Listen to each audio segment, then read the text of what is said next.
Hello. Well, I wish we had established a protocol, but unfortunately, we didn't do that.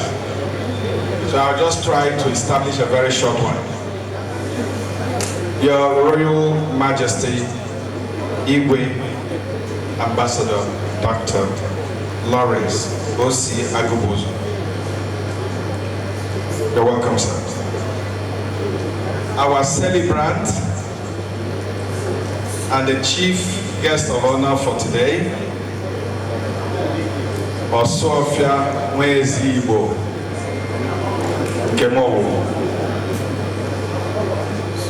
distinguished, the representative, I forgot that and I apologize, the representative of the governor, the Honorable Commissioner for Tourism, who is already here with us. Good evening, ma'am. I respect. Please, my dear friends, permit me to just go on to the task I've been given this evening. Because at an occasion like this, it will be very difficult to recognize everyone that should be recognized. You know, when MC tried to tell us to count the movies or remember the movies, I was glad that somebody stopped him at some point. Because for us to recall the movies that Nkemowo had participated in, we may have to leave here tomorrow. Actually, last night at Signature TV, I hosted Nkemowo to a 1-hour conversation. And I asked him a question. I said, how many movies have you participated in? He told me he couldn't remember. Then I tried to be smart about it. I said, which ones are so dear to your heart? And he mentioned a number of them. Honestly, let me start by saying that no honor, no respect that we show to Nkemowo this evening, that will be enough. Honestly. Because I was a later day person to this event. It was just about 2 weeks ago that Nkem told me about it. And I got involved maybe in the last couple of days. But I was looking forward that tonight, that at least we have like our 5 governors from the Southeast sitting down in this audience to honor the great son of Southeast, the great son of Nigeria, the great son of Africa, and a citizen of the world. He has been everywhere. I expected that tonight we are going to have the leadership of our nation. I expected that many more important personalities in Nigeria would have been here to honor our dear brother Nkemowo. But let me say thank you to His Royal Majesty and all the other people here who deemed it necessary that we must honor our own brother. I met Nkemowo about 1982-83. We were all young men. A lot of people here don't know that I started in the movies and drama and all that. And Nkemowo and I had participated in a network, NTA network program that they called ILO. I don't know how many people are old enough to remember. Nkem was one of the prolific script writers for that serial or series. And at that point, I also was a script writer for that series, and later on started acting in that series. Our contemporaries are people like KOK, Where's our brother that speaks very big English when he is in the movies? No. Well, a number of them. Those were the people we had all started. But even then, you knew that this man, Kemowo, had so much inside him. A lot of you have not wondered.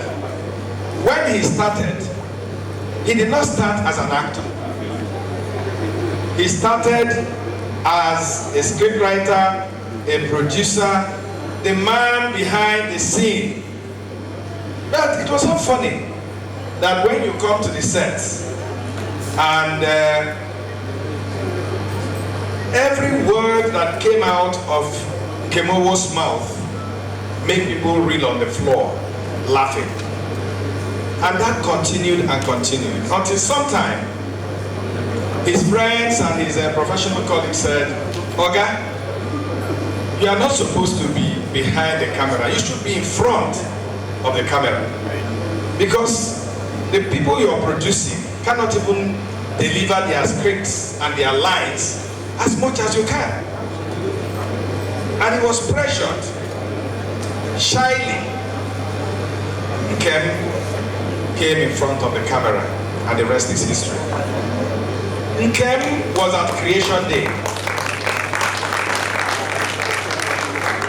He did not act in Living in Bondage, which was, you know, the big thing for those of us from this other part of Nigeria in the movies. But he had been invited to be part of that movie. But because he was held up by the work he was doing in Bassi and Company, I don't know how many of you know Bassi and Company. He was an assistant producer or something like that in Bassi and Company. So he couldn't go to Lagos to participate in Living in Bondage. But when they finished Living in Bondage and it caught fire, everybody was praying and begging that it should be subtitled in English language. And you won't believe it. In all over Nigeria, the person that was chosen to listen and watch that movie and subtitle it in English was Nkem Owo.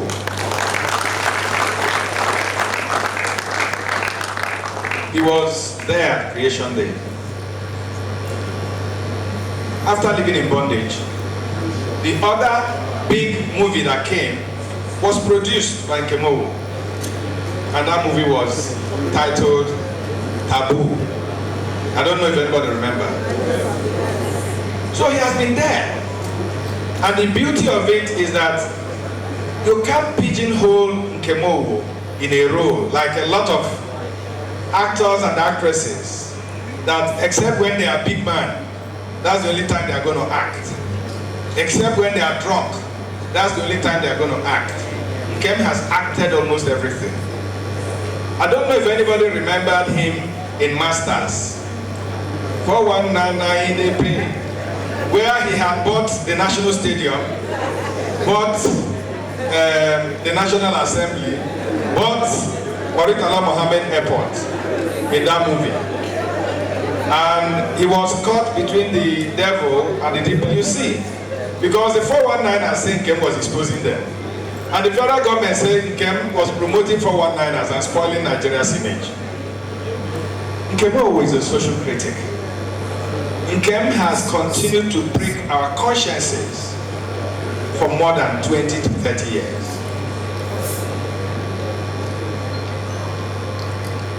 Using his roles, he has spoken truth to power. He has spoken truth to the citizens. He has changed the dynamics of our political discourse. Every movie Nkem Owo took part in, there was a lexicon that must come out of it. Ladies and gentlemen, when MC said, Vin, you have 3 minutes to introduce Nkem Owo, I knew, of course, he was joking. Because I can't do that in 3 minutes. But even the entire evening will not be enough. So, I'm just going to say that this man here has not received his due. those that can't even measure half with him in Yoruba land are better respected by their governments, by their citizens, by their businessmen. I expected our rich men, rich Igbo men to be here tonight. I was thinking, oh, the rich men are here. Yes. Oh, great. So I expect that by the time we are leaving this door, there will be 2 or 3 cars donated by this rich man. Wow. Thanking him for his wonderful representation of the Igbo man.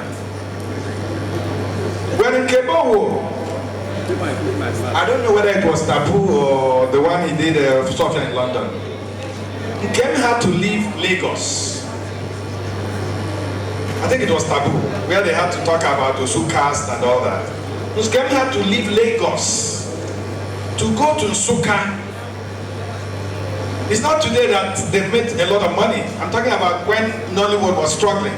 But because he's a man who is dexterous, you know, who is very focused in what he does. He went all the way from Lagos to Nsukka to go and do research before he came out with the script of Taboo.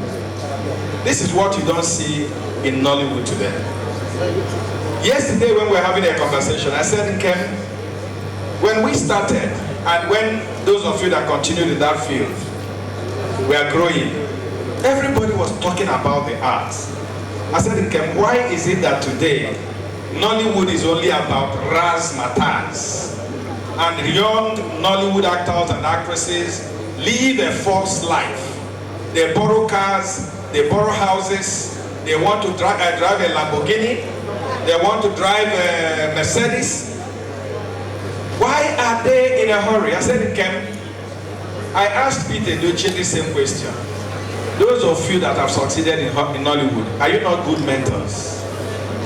He said, no. We do our best to teach them, but they're not listening.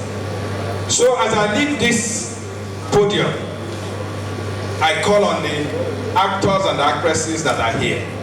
Let's bring back Nollywood that would promote Nigeria, promote good ideals, and be an X-ray of our society. Let's do movies like OSUOFIA has done so many these years. Movies that uplift our culture, that will set our children to work hard, and that will speak against the ills of our society. Ladies and gentlemen, Your Royal Majesty, distinguished ladies and gentlemen, I present to you the global citizen, the national citizen, and still a very local citizen. I present to you